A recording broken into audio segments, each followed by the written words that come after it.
This is part 5 of the Craftsman 6x48 Belt Disc Sander Rebuild series.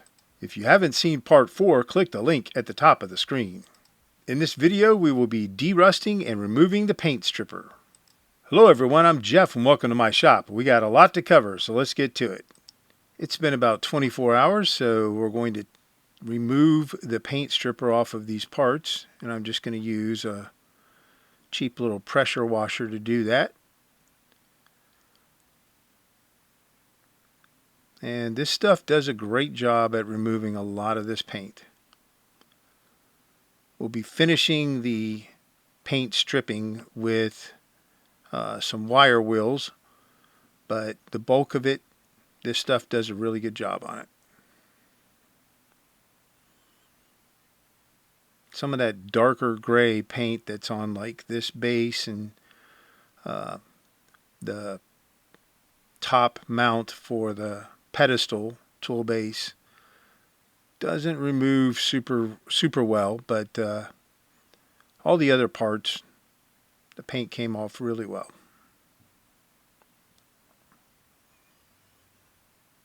So I'm just going to speed up the footage as we go through this. This is the belt table.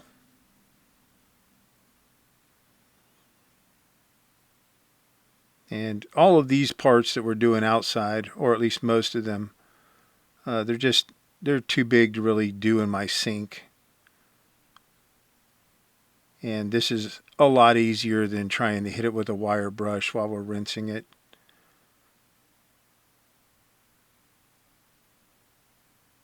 So here we have the sander base and then the mount for the pedestal.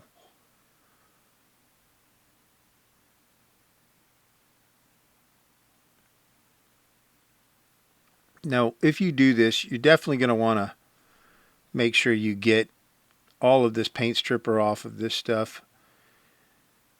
If any of it is left on there, any residue is left on there, and you don't do another step between now and when you paint, then the paint's going to react to that paint stripper and not adhere. So one way to get around that would be to re-soak all these parts in simple green for another couple hours or 24 hours. But like I said, we're going to wire wheel most of these parts, so we'll have an opportunity to remove all of the residue that's on there from any of this paint stripper that we miss with the pressure washer. This is the table.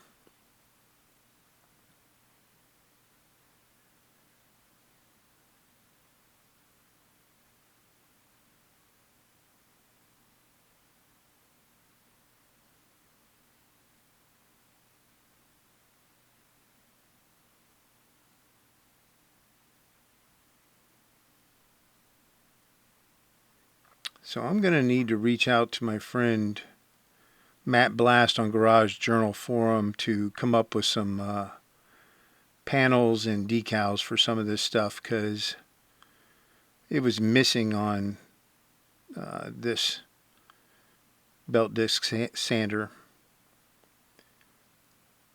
We'll get to that in a later video. This is the belt cover. And you can see that paint just comes right off of there. Just using a wire brush and some warm water.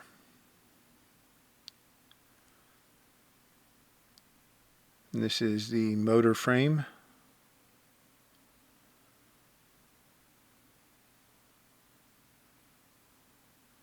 And the same thing. I'd say a good 90% of the paint comes off. There's still some down in kind of the nooks and cranny areas, but we can get to that with the wire brush or a wire wheel later on. This is the column mount for the motor.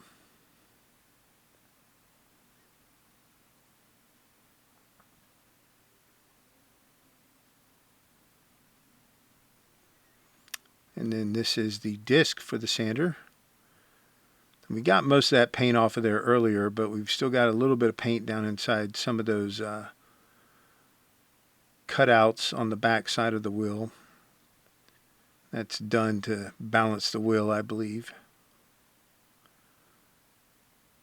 And then this is the support for the table.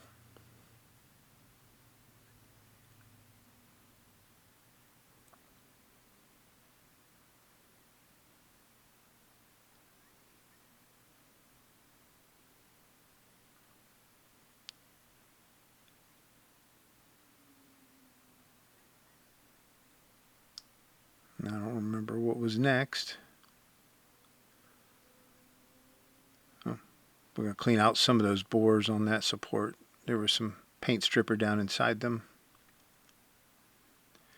This is the mount for the belt guard.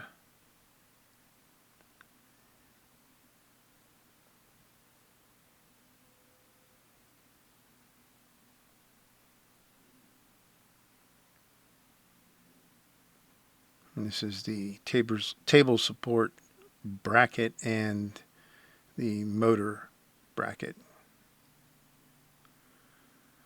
And then that's the capacitor cover.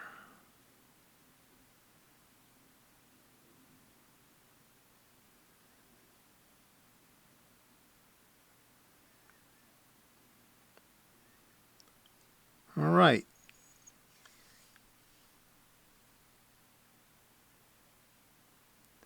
So next, we're going to go ahead and remove the column from the simple green soak that we had it in. It's been soaking for, I don't know, close to 8 days at this point.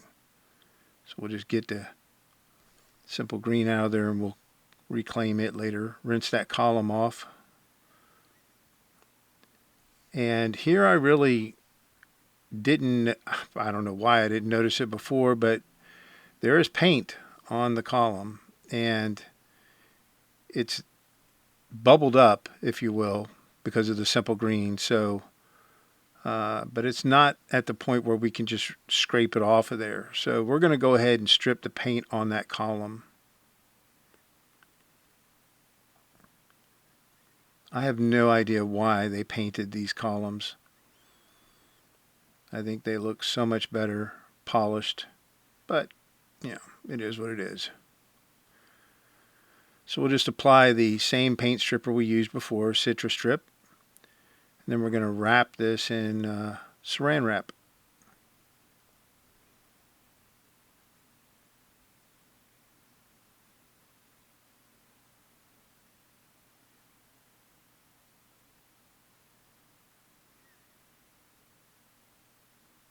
Like so. We'll set that aside and let it sit for 24 hours. And here we are 24 hours later.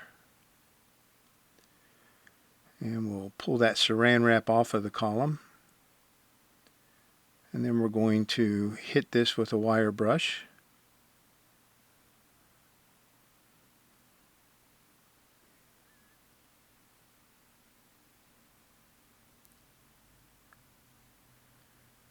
And a lot of that paint just sloths right off of there. But not all of it. And that's okay. When we clean up this column and polish it, we'll get the rest of that off of there.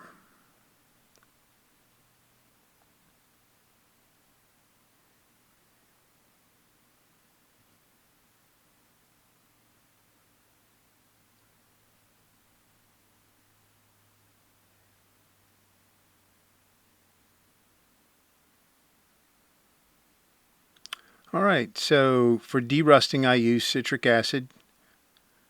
This is a 10-pound bag. You can get it for about 40 bucks off of Amazon. I use one of these tablespoon scoops per gallon of water. And I estimate we're going to use about 15 gallons, so there's 15 scoops in there. We'll just start mixing that up and then start putting the parts in there. Now I do this outdoors because that citric acid will give off an odor kind of like rotten eggs. And there's a couple of different schools of thought on using the citric acid. So first of all, we're not putting any Zamic in here or aluminum. Everything that's in here is either steel or cast iron. and we're going to let it soak for about 24 hours.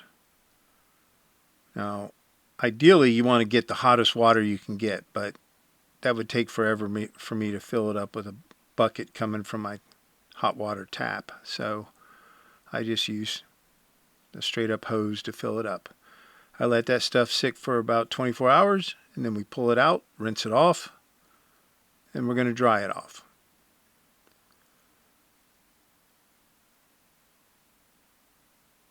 You'll notice a couple of things. First of all, most of these parts are going to be darker than they were when you first put them in. Almost all of the rust will be gone.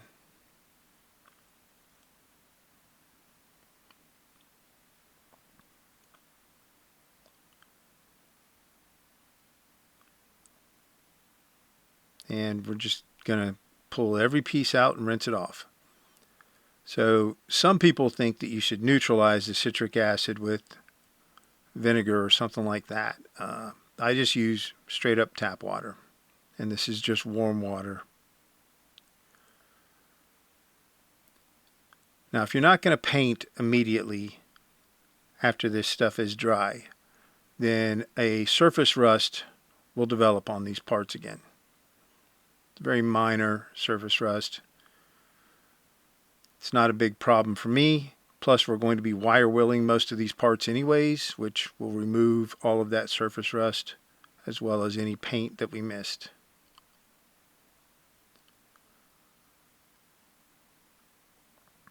So here we are just drying these parts off.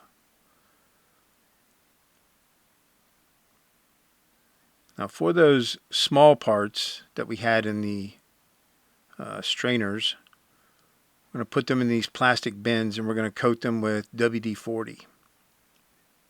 Now short term, WD-40 will keep rust from forming on them.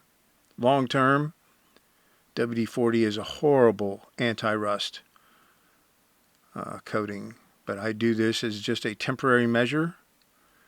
When I'm ready to clean up these parts that have the WD-40 on them, I'll usually soak them in the simple green for about an hour or two, rinse them off, dry them off, and then clean them up with a wire wheel.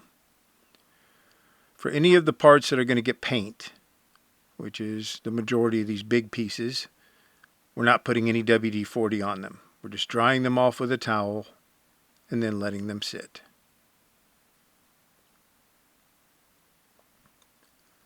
You can use compressed air, and I use it every once in a while. I didn't on this project, but on my previous project I did.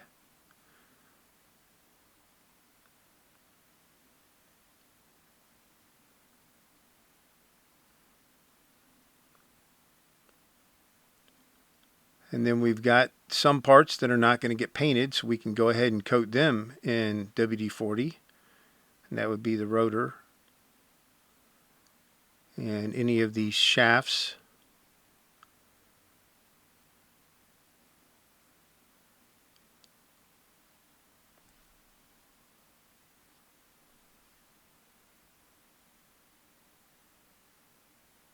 Like so.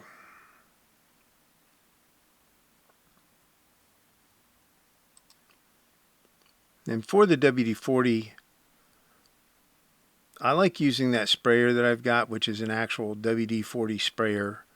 And you can get this along with the large cans of WD-40 from most of your Ace Hardware stores. That's where I got mine. And you can just refill it.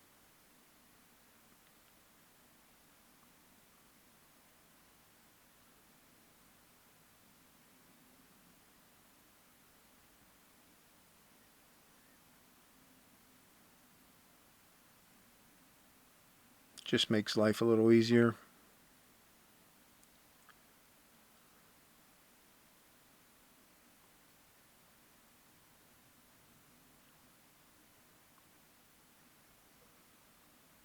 So like I said, we'll coat those parts.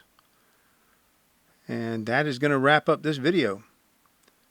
Hope you enjoyed it. If you did, please like and subscribe. If you have any questions or comments, leave them in that comment section below. Don't forget about all the links that are in the description below the video. As always, I appreciate the support, and I will see you next time.